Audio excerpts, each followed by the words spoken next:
Hi everyone, and welcome back to Luke's John Deere Garage. First of all, I'm sorry about the long delay in making this video. I know there's been some people waiting, but I've just been really busy and it's been super wet here. As you can see, everything is underwater right now, but we got a little break in the rain, so I'm just going to take a second here to show the things that I've done to the 2305 since the first video I made on it. I guess it's been about 2 months ago. So first of all, it's rolling away on me. Wait till it gets to the bottom of the slope here. First of all, as you can probably see, I put R4 tires on it. Got rid of those turf tires that it came with. That ended up being a bit of a production because one of the front tires I ordered came and it was defective in the bead, so I had to change it twice. All that fun, but now that's done. These back ones are liquid loaded for ballast, and we've got some new R4 tires on it for better traction. Those seem pretty standard on a lot of tractors like this, but this particular one didn't come with them, so now we have them. Another thing I did was I redid some old 50-pound cast iron wheel weights and bolted those on there. I put on my little knockoff heavy hitch drawbar here on the back, hung some weights on that. Not too much exciting stuff there, but I think the thing everybody's waiting for and wondering about is obviously the Grapple, the ProWorks Grapple. Was I able to get that to work? Yes, I was. And I'll leave a link to what I ordered, but basically what it was really simple. It was just the Summit hydraulic diverter kit here, the electric diverter for a John Deere H120 loader on a 1023E. They don't make a kit specifically for this loader, which is the 200CX, but they make it for the 1023E.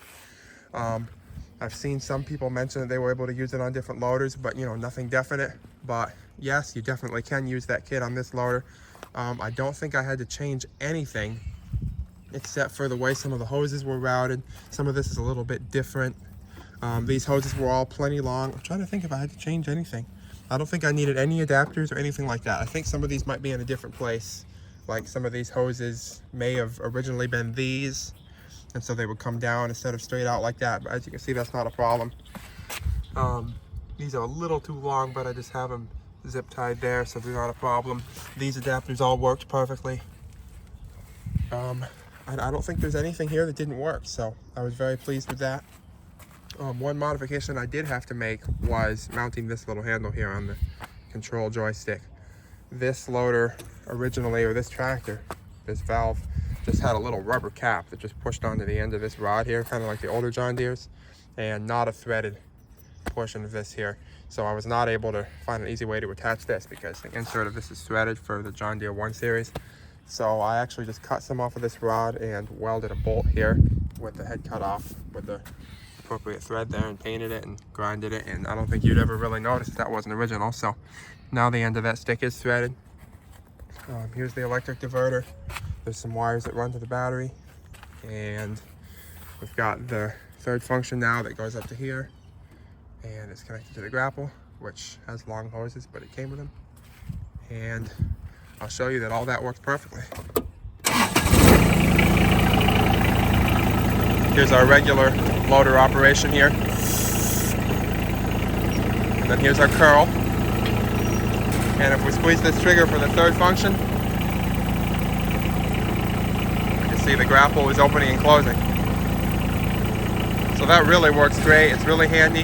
There were no issues in getting that kit to work on this tractor, even though it's not the loader it was designed for.